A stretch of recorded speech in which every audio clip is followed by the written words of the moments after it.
Gotta fill that other side.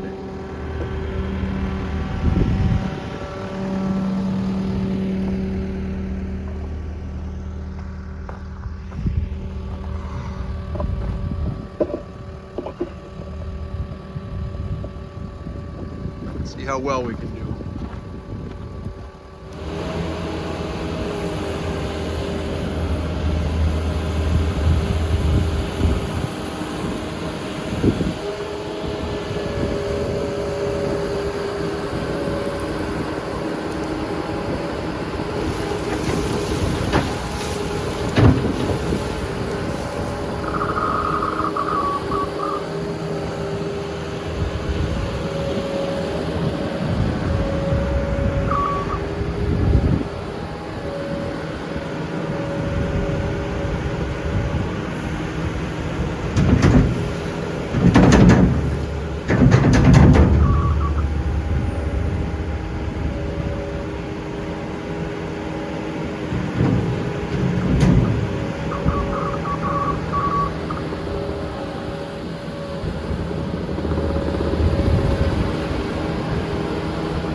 There we go.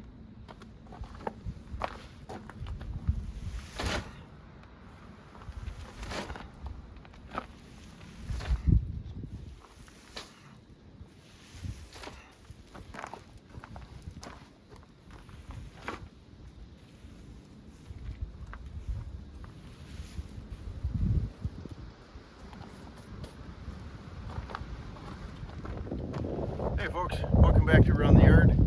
We are loading up the dump trailer here. As you saw, we got some really nice mulch dropped off.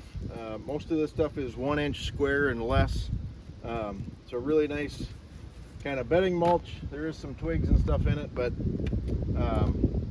yeah, I've been getting this from another tree service. So I've got one tree service that drops me firewood logs and another tree service that drops all this mulch.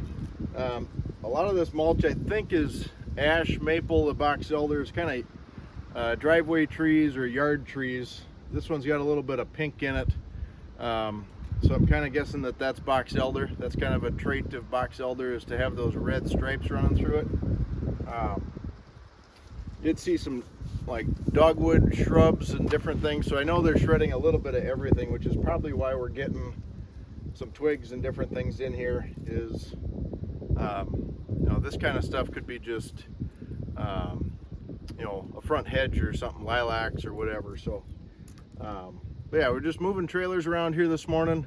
I've got to haul this load out in the morning, and probably, since I'm going to have this thing running and operating, I'm going to haul 2 more loads to a friend of mine. He could use some mulch on his property, kind of get rid of the mud. But I figure this is kind of a heavy 6-7 yard load here, so I've kind of calculated it out. I've got a 14-foot dump trailer. It's about 6'8" wide and 2-foot sidewall, so that should yield me somewhere between 6.5 and 6.9 cubic yards. That's flush to here. Now we got it mounted up. We got some 2x10s on the side rails, so we're going to kind of have a nice little dome, so I'm hoping for kind of that 7-yard mark. And then what we're going to do is go grab a tarp and try and get this tarp down so we don't lose too much of this. I've got about a 15-20 minute trip tomorrow morning to go dump this off at the first spot, and then about a 10 or 15 minute dump spot for the second and third load for the day tomorrow. So anyhow, yeah, I just wanted to kind of take you guys along for that. I'm going to try and get the Mini X out here in a little while.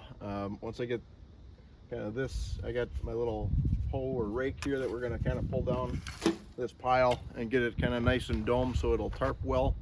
But yeah, I'm planning on getting the Mini X out, and you guys will see that here shortly.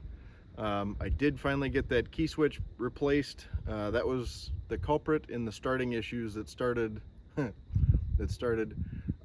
last fall. So I don't know if I told you guys that or not, but kind of towards the end of the year, that thing was hard starting, and it wasn't like the starter was bad or the battery was bad. It was just the key switch, the contacts were starting to fail. So it finally got to the point over the winter where I couldn't start it anymore. I actually had the case dealer out, and they did a heater core, or a block heater for it, and it did start for them while they were there, but then after that I really couldn't get the thing started. So I went ahead, ordered a key switch from Case. It came, I picked it up, and I had really good intentions of getting it installed myself and doing a video on it. And I'll be honest guys, I think about 6 or 8 weeks went by and I didn't even think about it. We got some mini bikes coming.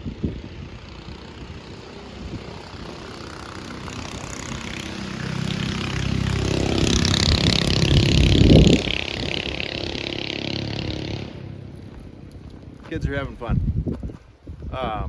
6 or 8 weeks, I had the key switch and I couldn't find the time for it.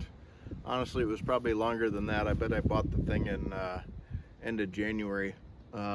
Just thinking, oh yeah, I'll have time to get to this. And it probably wasn't that hard of a task. I did get the console apart. That was some anti-theft screws to take the console apart. And then I think it was 6 or 7 wires going to that key switch. So a couple different functions there.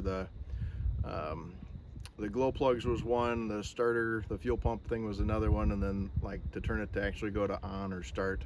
So 6 or 7 different functions there. But I just couldn't get the time to do it. And so we wound up just calling Case on my way to work one morning and said, hey, can you spare a guy for probably a half hour or an hour?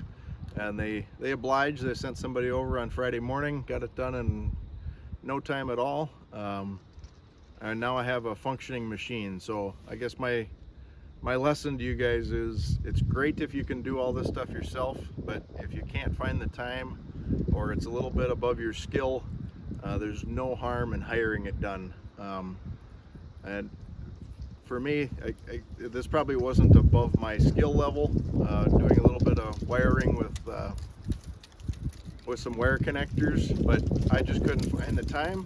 And at the end of the day, it was probably easier and maybe not cheaper, but it got done by hiring it out. So you guys got to do something like that. Don't feel bad about hiring somebody to help you or to help get a task done or anything like that. If it's not in your wheelhouse, or ask for help. That's the bottom line.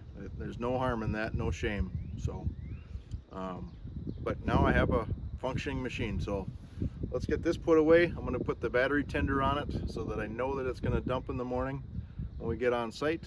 And then yeah, we're going to get the mini out and we're going to start stacking logs. All right.